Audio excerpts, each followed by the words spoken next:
보고 싶은 그루터기 교회 성도 여러분, 한 주도 잘 보내셨어요?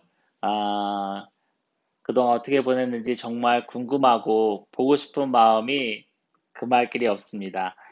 여러분, 코로나 사태가 생각보다 오래 지속되고 있는데 많이 지쳐가고 있죠? 조금 더 힘내셔서 코로나를 완전히 이겨낼 수 있도록 우리도 동참하고 힘을 보태야 되겠습니다. 항상 개인 건강 관리 각별히 유심해 주셨으면 좋겠습니다. 오늘은요, 다시 창세기 이야기로 돌아옵니다. 지난 주일은 부활주일이었기 때문에 창세기 이야기를 잠깐 멈추고 요한복음 21장의 부활한 주님의 이야기를 살펴보았어요. 이번 주에는 다시 창세기 이야기로 컴백해서 창세기 12번째 시간이 됩니다. 오늘 본문은요, 창세기 7장 6절부터 11절까지예요. 창세기 7장 6절부터 16절이네요. 죄송합니다. 16절까지입니다. 제가 읽겠습니다. 홍수가 땅에 있을 때에 노아가 600세라. 노아는 아들들과 아내와 며느리들과 함께 홍수를 피하며 방주에 들어갔고 정결한 짐승과 부정한 짐승과 새와 땅에 기는 모든 것은 하나님이 노아에게 명하신 대로 암수 둘씩 노아에게 나와 방주로 들어갔으며 7일 후에 홍수가 땅에 덮이니 노아가 600세 되던 해 둘째 달 곧 그달 열 일의 날이라. 그날에 큰 기품의 샘들이 터지며 하늘의 창문들이 열려 40주야를 비가 땅에 쏟아졌더라. 곧 그날에 노아와 그의 아들 셈, 함, 야벳과 노아의 아내와 세 며느리가 다 방주로 들어갔고 그들과 모든 들짐승이 종류대로 모든 가축이 그 종류대로 땅에 기는 모든 것이 그 종류대로 모든 새가 그 종류대로 무릇 생명의 기운이 있는 육체가 둘씩 노아에게 나와 방주로 들어갔으니 들어간 것들은 모든 것의 암수라. 하나님이 그에게 명령하신 대로 들어가매 여호와께서 그를 들여보내고 문을 닫으시니라. 아멘. 여러분, 우리 지지난주 이야기를 다시 한번 상기해 봐야 되겠어요. 창세기 6장에서 하나님께서 노아를 의롭게 보셨고 노아에게 홍수의 심판이 있을 테니 방주를 지으라고 또 방주의 또 재료와 또 사이즈와 또 여러 모양, 디자인까지 설명하고 거기다 그 다음에 또 각 종류의 그 짐승들을 채워야 된다는 명령을 하셨고 그 명령을 노아가 다 준행하였더라라는 본문까지 우리가 살펴보았습니다. 그게 6장의 내용이고요. 오늘 7장에서는 그렇게 방주를 다 만들고 나서 드디어 비가 내리기 시작하는 거예요.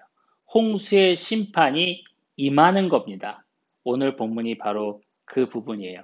함께 살펴보도록 하겠습니다. 자, 오늘 보니까 홍수의 심판이 시작되는데요. 1절을 보니까 하나님께서는 노아를 의롭게 보셨고 그의 가족을 살려주시기로 작정하였음을 다시 언급하고 있습니다. 참 의미가 있는 거죠. 많은 사람들 중에서 노아의 식구들만 선택받았다라는 거, 노아의 식구들만 구원받았다라는 것은 상당한 큰 의미가 있어요. 계속해서 살펴보겠습니다.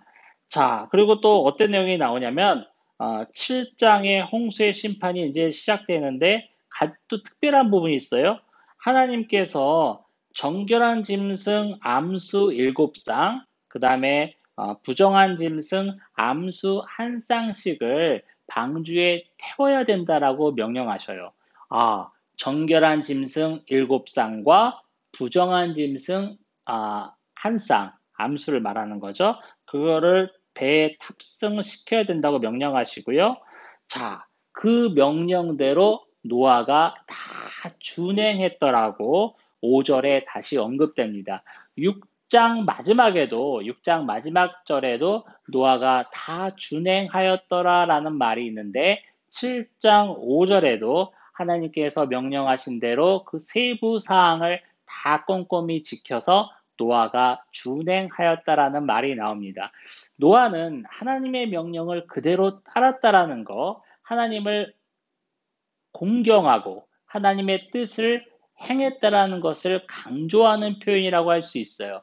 그러면은 노아와 노아의 식구 말고 다른 모든 사람들은 어떻게 되는 거죠? 그 반대죠. 하나님의 명령을 가볍게 여기고 하나님의 말씀을 등한시하고 따르지 않고 지키지 않는 사람들과 대조되는 노아의 그런 믿음의 행동, 준행하였더라라는 표현을 통해서 노아의 그 성실성, 하나님을 따르는 마음, 하나님을 경외하는 마음을 우리가 읽을 수가 있습니다. 자, 근데 여기서요, 좀 재밌는 게 있는데요. 6절에 보니까 홍수가 시작되던 해는 노아가 600살이 되던 해라는 그런 특별한 언급이 있어요. 구약의 구약 표현 중에서 바로 이 창세기 7장에 와서 이렇게 한 인물의 나이를 구체적으로 언급하면서 그 다음에 저 뒤에 보면은 뭐 몇 월 며칠이다, 몇째 날이다 이런 표현도 있잖아요. 이렇게 구체적으로 날짜와 시기가 언급되는 것이 바로 오늘 본문이 처음이에요. 이후에는 또 여러 번 나오지만 의미가 있죠. 한 장, 한 절 한 절 살펴보면서 우리가 한번 따져보도록 하겠습니다. 근데 노아가 600세 되던 해에 그 홍수의 심판이 있는데 그 해는요, 또 노아의 할아버지가 되죠. 무두셀라, 969살로 성경에 기록되어 있는 최장수 인물이죠. 무두셀라가 죽던 해예요. 공교롭게도 무두셀라, 노아의 할아버지가 죽던 해에 방주가 완성되고 홍수의 심판이 임합니다. 노아는 할아버지를 보내는 슬픔을 뒤로하고 하나님의 명령대로 자신의 식구 8명을 다 태우고 정결한 짐승 암수 7쌍, 부정한 짐승 암수 1쌍을 태운 후 모든 것을 작업을 완료합니다. 그런데요, 여기서 우리가 한 가지 의문이 들어요. 뭐냐면 지금 창세기 7장이고 아주 성경의 초반인데 부정한 짐승 또 정결한 짐승이 왜 나누었을까라는 의문이 들어요. 우리가 다 아는 것처럼 레위기에 와서 그렇죠. 모세 오경에 와서 부정한 것들은 이것이고 정결한 것들은 이것이고 이런 분류가 나오는데 구분이 나오는데 창세기에서 벌써 이렇게 부정한 짐승 또 정결한 짐승을 나누는 게 어떻게 가능할까라는 의심이 들기도 합니다. 이것은요, 우리가 이렇게 이해하면 좋을 것 같아요. 물론 모세 시대 때, 모세 오경, 모세 시대 때 하나님께서 모세에게 특별히 율법을 구체적으로 주셨고 성문화된 문법이 완성되었지만 그 고대 시대에도 그 전에 고대 시대에도 율법이 있었음을 하나님의 명령과 하나님의 뜻을 알 수 있었음을 우리가 미루어 짐작할 수 있어요. 왜냐하면은 지난번에 살펴보았죠. 앞에서 살펴보았던 가인과 아벨의 제사를 봐요. 거기도 제사 제도가 어떻게 있었다라는 게 설명되지 않았는데 가인과 아벨이 제사를 드렸다는 게 나오잖아요. 이렇듯 고대 시대에도 물론 이제 모세 시대처럼 구체화적이고 정확한 율법이 아니지만 좀 흐릿하고 그런 율법이지만 율법에 그런 정신이 있었다, 뜻이 있었다라는 것을 알 수 있고요. 그래서 부정한 짐승 또 정결한 짐승이 표현이 나온다는 것을 우리가 알 수 있어요. 율법이 그때도 흐릿하지만 있었다라는 것을 알 수 있는 또 근거는 우리가 다음 시간 살펴보게 될 창세기 8장에 보면 이제 홍수의 심판이 끝나고 물이 마르고 노아의 식구들이 이제 방주에서 내린 후에 노아가 제일 처음에 한 것이 하나님께 희생 제물을 바치고 제사를 드렸다는 거예요. 그것도 봐서도 이렇게 짐승을 잡아서 제사를 드리는 거 이런 율법의 구체적인 요소가 그때도 있었음을 우리가 알 수 있습니다. 그러면 여기서 부정한 짐승 한 쌍씩, 그 다음에 또 정결한 짐승 7쌍씩 이런 표현이 나오는데 근데 왜 정결한 짐승은 일곱 쌍일까? 정결해서 많이 태워야 되나? 부정한 거니까 하나만 태워야 되고 이런 의문이 들어요. 거기에 대한 해답을 제가 드리자면 정결한 짐승이 일곱 쌍씩 탄 이유는 여러 가지 학자들의 이야기가 있지만 우리가 통념적으로 받아들이는 것은 이것입니다. 뭐냐면 창세기 8장 20절에 보면 조금 전에도 설명했지만요. 노아가 방주에서 내린 후에 이제 짐승을 잡아다가 정결한 짐승을 잡아다가 하나님께 이제 제물을 바치고 제단을 쌓는 게 나와요. 그래서 이제 제사를 드리기 위해서 정결한 짐승은 더 필요했다.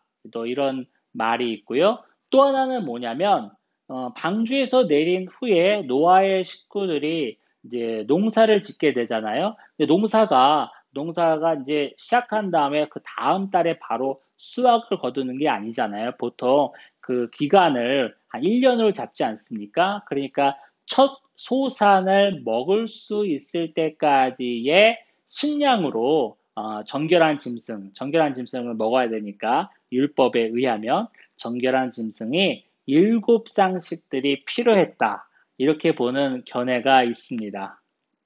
자, 오늘 본문에는 참 궁금한 것들이 많이 나오는데 또 하나의 또 의문점이 있어요. 뭐냐면 노아는 어떻게 그 수많은 짐승을 방주에 탑승시켰을까? 태웠을까? 라는 의문이 있죠.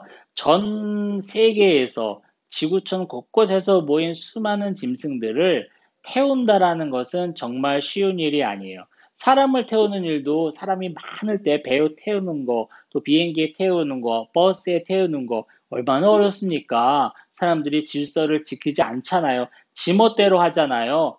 그러면은 짐승은 어떻겠어요? 짐승은 말도 못 알아듣는데 말도 안 통하는데 어떻게 그렇게 태울 수 있었을까라는 의문이 있어요. 그런데 오늘 본문 9절을 자세히 읽어보면 하나님께서 직접 태우셨음을 알 수 있어요. 하나님이 명령하신 거죠. 다 쌍을 지어서 탑승하라 라고 명령하셨음을 우리가 알 수 있어요. 모든 호흡 있는 짐승들, 하나님의 창조물에 지나지 않습니다. 창조주 하나님의 뜻에 따라 모든 짐승들은 일사천리로 방주에 탑승하게 됩니다. 그리고 노아의 8식구와 정결한 짐승 7쌍씩, 그 다음에 부정한 짐승 1쌍씩을 다 태우고 모든 탑승이 끝난 후 하나님께서 그 문을 닫으셨다고 16절에 나와 있어요. 이에 강력한 의미가 있어요. 뭐냐죠? 하나님이 문을 닫으신 거예요. 이제 더 이상 안에 있는 것들이 나올 수 없으며 밖에 있는 것들이 안으로 들어갈 수 없습니다. 열면 닫을 자가 없고 닫으면 열 자가 없는 전능하신 하나님께서 그 방주의 문을 닫으신 겁니다. 이제 홍수가 시작될 것입니다. 여러분, 이제 방주의 문이 닫혔습니다.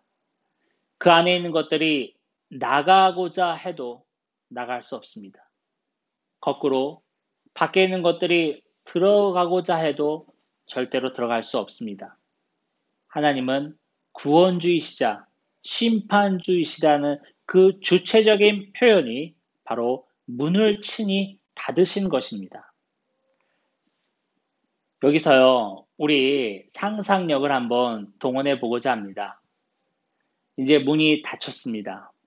120년 동안 노아는 방주를 지었어요.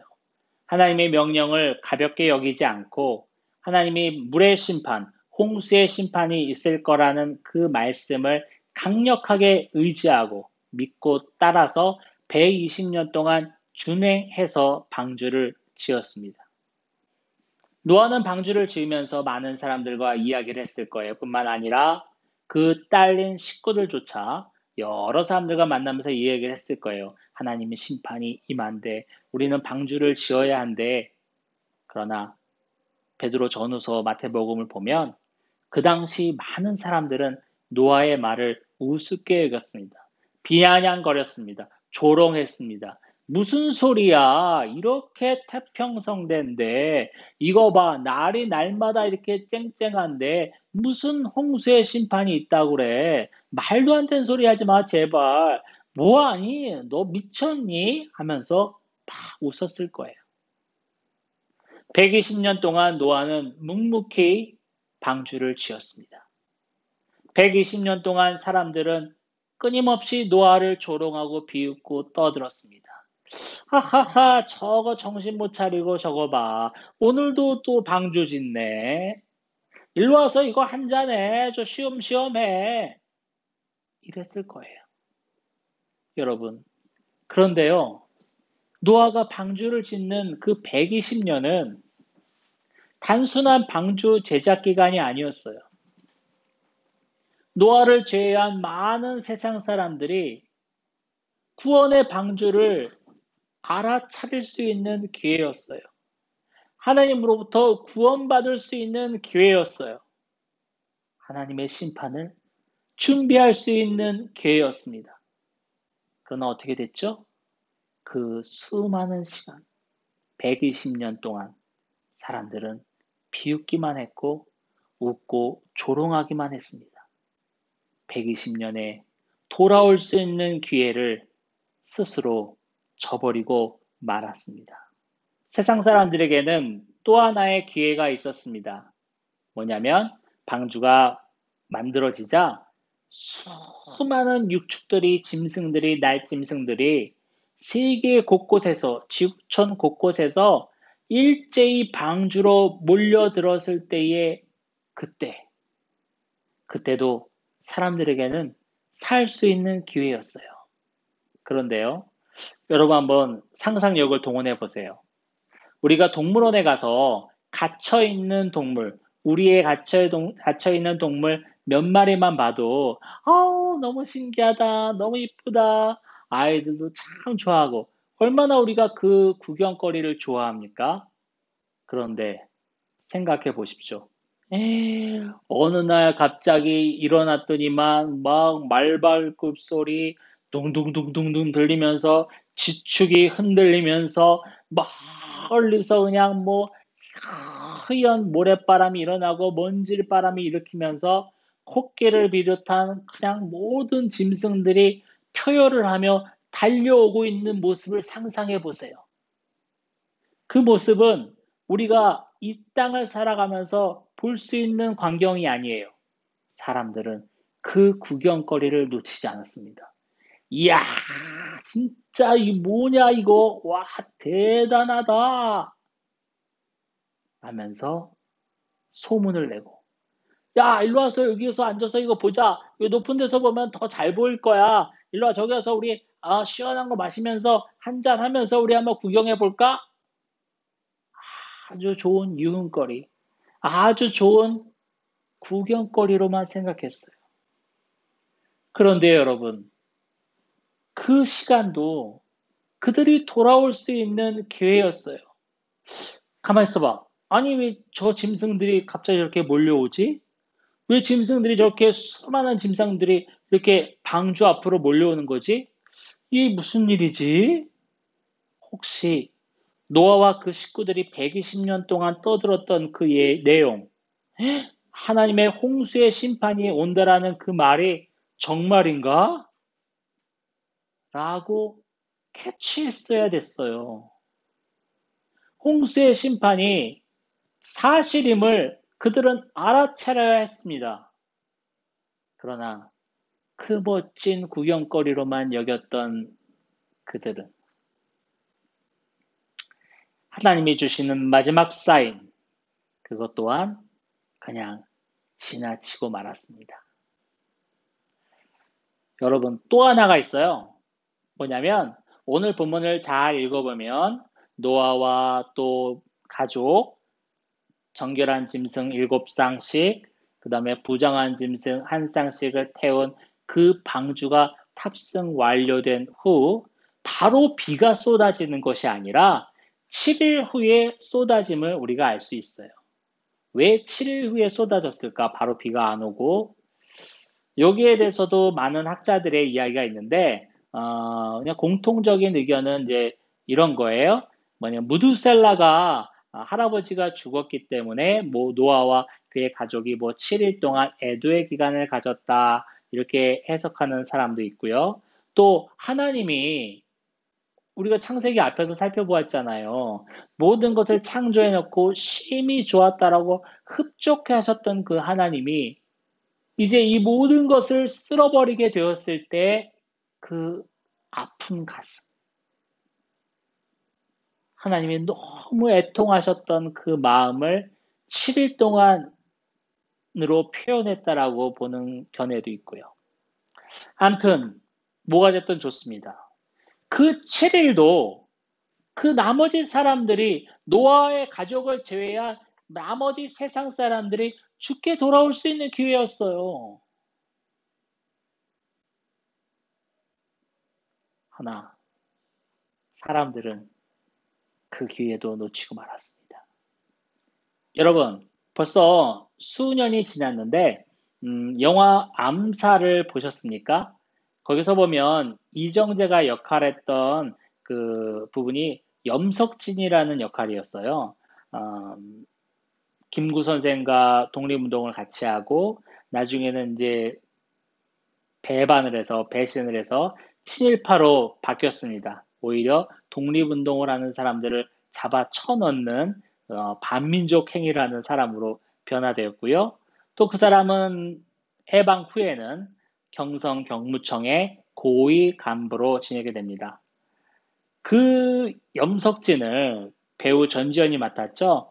여성 킬러인데 찾아와서 죽이게 돼요. 그러면서 총을 겨누면서 전지현이 염석진, 이정재에게 한 말이 있습니다. 왜 조국을 배반했나? 염석진이 대답합니다. 몰랐으니까.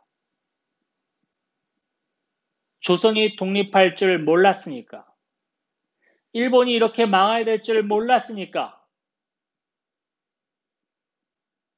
이 말을 끝으로 염석진은 총에 맞아 죽습니다. 여러분, 바로 이거예요. 하나님의 심판도 바로 이거예요. 세상에 많은 사람들이 하나님의 심판이 있는 줄 몰랐으니까, 그런 일이 생길 줄은 몰랐으니까, 내가 교회 다니는 사람부터 많이 들었는데, 하나님의 심판이 있다, 구원이 있다, 어쩌고저쩌고 많이 들었는데, 그게 정말 일어날 줄은 몰랐으니까, 하고 세상 사람들은 대답을 하는 겁니다. 알았더라면 준비하지 않을 사람이 없었을 거예요. 알았더라면 그렇게 아무렇게나 살지 않았을 겁니다. 바로 이겁니다. 노아 시대의 사람도 홍수의 심판이 있을 줄 몰랐어요.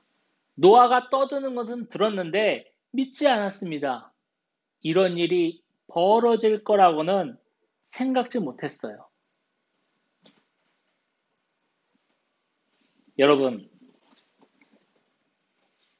벌써 오랫동안 전 세계적으로 우리는 보이지 않는 적과 싸우고 있습니다. 이 적은 보이지 않기 때문에 어디에 있는지 알 수가 없어요.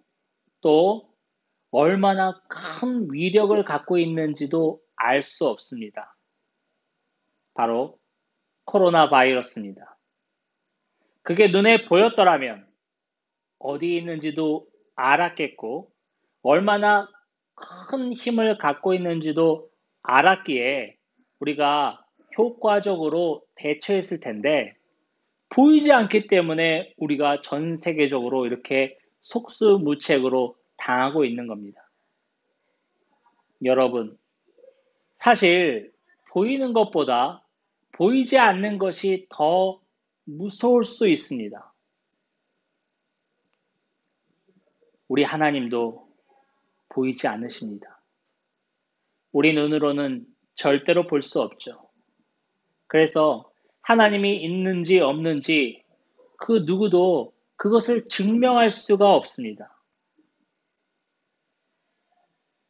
하나님의 심판도 마찬가지입니다. 하나님은 분명히 성경을 통해서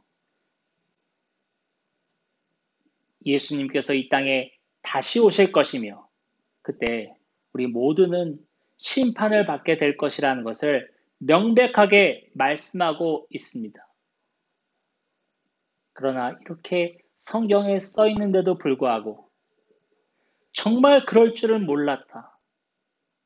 그런 일이 정말 생길 줄은 몰랐다라고 변명할 수 있겠습니까? 우리 모두는 노아 시대의 많은 사람들처럼 회개의 기회, 주님께 돌아올 수 있는 기회를 어리석게 놓치지 말아야 합니다. 시대의 사인을 보면서, 징조를 보면서, 아, 주님의 때가 다가왔구나. 진짜 얼마 남지 않았구나. 라고 하나님의 심판을 캐치할 수 있어야 합니다. 그 은혜가 저와 여러분 가운데 가득하기를 바랍니다.